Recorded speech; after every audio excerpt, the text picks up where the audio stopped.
Coba kamu bayangin, kamu seorang mahasiswa baru yang diajak ngobrol sama senior di kampus dan terdengar istilah-istilah asing yang gak kamu tahu sama sekali. Terus kamu akhirnya cuma pelanga-pelongo, gak nyambung, dan obrolannya cuma masuk kuping kanan dan keluar kuping kiri.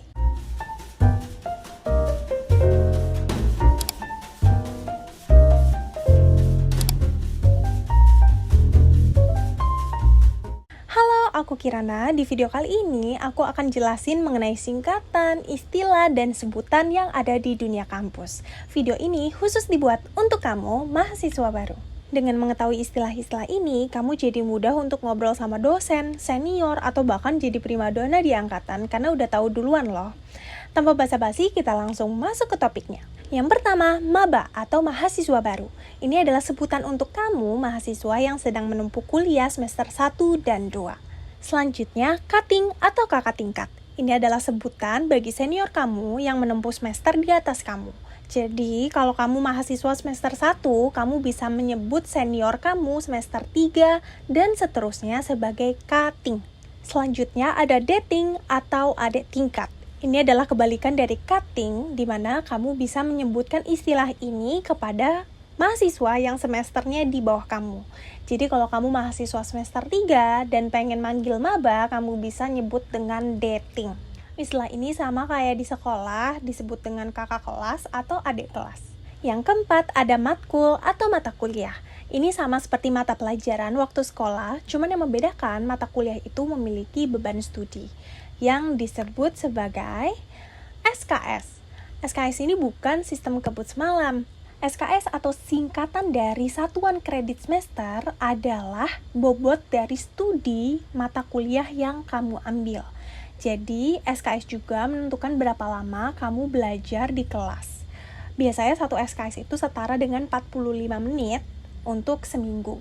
Jadi contoh kamu ambil mata kuliah statistika yang setara dengan 3 SKS. Berarti belajarnya kamu tinggal kaliin aja 45 dikali 3. Berarti kamu belajar 135 menit untuk mata kuliah statistika dalam seminggu. Setiap semester biasanya mahasiswa itu menempuh 20-24 SKS atau setara dengan 7-8 mata kuliah. Dan di beberapa kampus termasuk kampusku, harga kuliah atau biaya kuliah ini tergantung dari jumlah SKS yang ditempuh. Setiap mata kuliah itu memiliki jumlah SKS yang berbeda. Jadi kayak contoh tadi statistika setara dengan 3 SKS, terus misal ada matkul kewirausahaan setara dengan 2 SKS, bahasa Indonesia berapa SKS dan lain-lain. Itu gimana sih cara tahunya? Itu bisa diketahui dengan yang namanya sebaran mata kuliah. Sebaran mata kuliah ini kayak peta petunjuk kamu di dunia perkuliahan. Jadi berisi daftar lengkap mata kuliah yang harus kamu ambil dari semester 1 sampai lulus. Jadi dokumen ini tuh penting banget supaya kamu bisa lulus tepat waktu.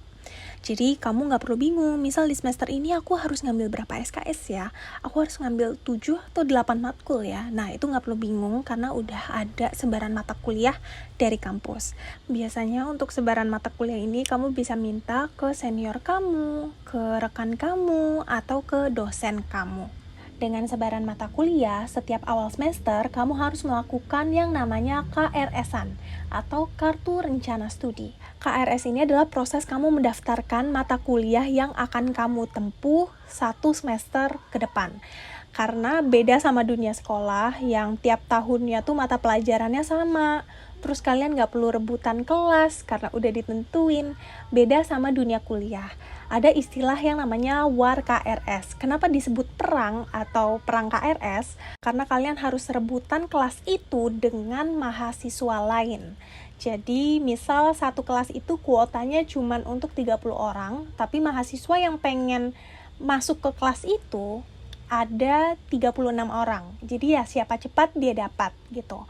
Kalau misalkan kamu nggak dapat kelas, bisa aja kamu harus ngulang di tahun depan, atau mungkin kamu bisa dapat kelas yang lain dengan jadwal yang bentrok atau nggak enak.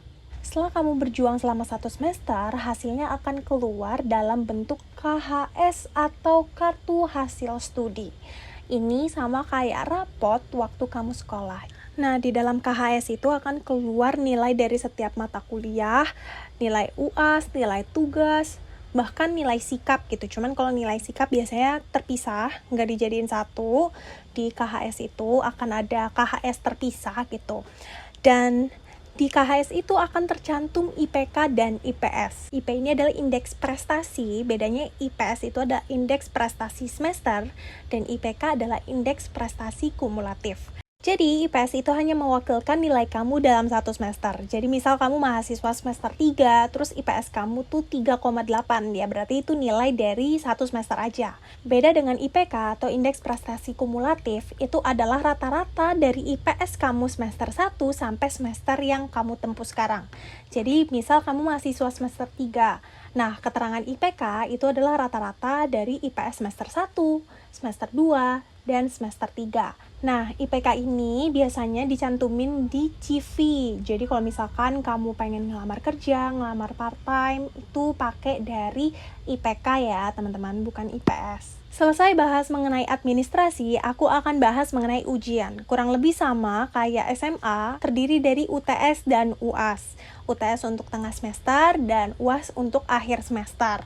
Nah, kadang ada kampus yang tidak menerapkan UTS tapi menerapkan TB atau tugas besar. Jadi, kampus yang menerapkan tugas besar itu menggantikan nilai UTS-nya dengan tugas besar.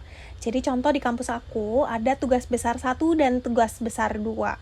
Jadi tugas besar 1 itu untuk pertemuan ke-7 kuliah, dan untuk tugas besar 2 itu biasanya untuk pertemuan 14 sampai 15.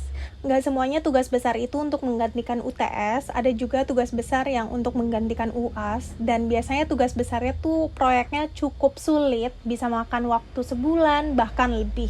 Nah, selanjutnya adalah orang yang penting dan berperan besar di dunia kampus, yaitu bernama dosen. Dosen ini sama kayak guru, jadi dia ngajar mata kuliah di kelas seperti biasa dengan sistemnya masing-masing. Dan ini nggak menutup kemungkinan dua matkul itu bisa dengan dosen yang sama gitu. Terus juga setiap mahasiswa itu akan diberikan dosen pribadi, disebut dengan dosen pembimbing akademik. Nah, ini tugasnya adalah untuk membimbing kalian. Kalau misalkan kalian mau konsultasi, misal enaknya saya ambil matkul yang mana dulu ya Bu? Enaknya saya ambil peminatan kemana ya? Enaknya saya magang di semester berapa ya? Nah, itu bisa kamu tanyakan ke dosen pembimbing akademik. Untuk dosen pembimbing akademik ini biasanya dikasih dan belum tentu bisa request.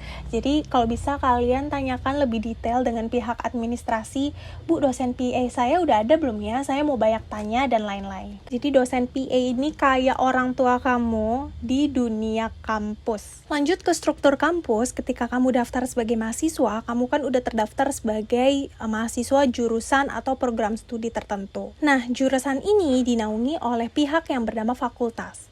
Nah, ini fakultas terdiri dari beberapa jurusan yang memang sesuai dengan bidangnya. Contoh fakultas ekonomi dan bisnis itu terdiri dari jurusan manajemen, akuntansi, bisnis, dan lain-lain. Nah, biar gak jadi mahasiswa kupu-kupu atau kuliah pulang, kalian bisa ikutin UKK dan UKM. UKK ini adalah singkatan dari unit kegiatan khusus dan UKM adalah unit kegiatan mahasiswa. Apa yang membedakan? Nah, biasanya kalau UKM ini lebih cenderung ke kegiatan yang berhubungan dengan gemar sama minat. Jadi contoh kayak taekwondo, nyanyi, nari, nah itu masuknya ke UKM. Tapi kalau UKK ini lebih ke yang berhubungan sama dunia perkuliahan kamu. Jadi rata-rata mahasiswa yang ikut UKK yaitu cuman terdiri dari mahasiswa satu fakultas atau bahkan satu jurusan. Jadi contoh di UKK itu ada yang namanya HIMA atau Himpunan Mahasiswa. Nah, HIMA ini dikumpulin dari jurusan dan fakultas yang sama. Jadi belum tentu tuh bisa kayak kamu jurusan manajemen masuk ke HIMA Public Relation. Kalau di UKK sendiri itu biasanya terdiri dari HIMA, BEM, sama DPM dengan tugasnya yang berbeda-beda. Untuk penjelasan Hima, BEM, dan DPM, mungkin aku akan jelasin di video terpisah.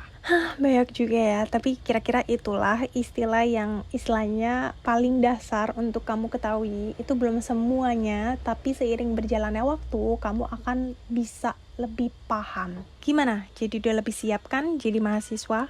Kamu jadi nggak perlu bingung kalau diajak ngobrol sama cutting, dan udah pasti obrolannya jadi lebih nyambung. Kalau kamu ngerasa video ini bermanfaat, jangan lupa klik tombol like dan coba komen istilah atau sebutan lain yang mungkin jauh lebih penting tapi belum aku mention. Dan jangan lupa untuk subscribe supaya nggak ketinggalan video-video tentang self-improvement dan mahasiswa baru lainnya. Sampai jumpa di video berikutnya. Dadah!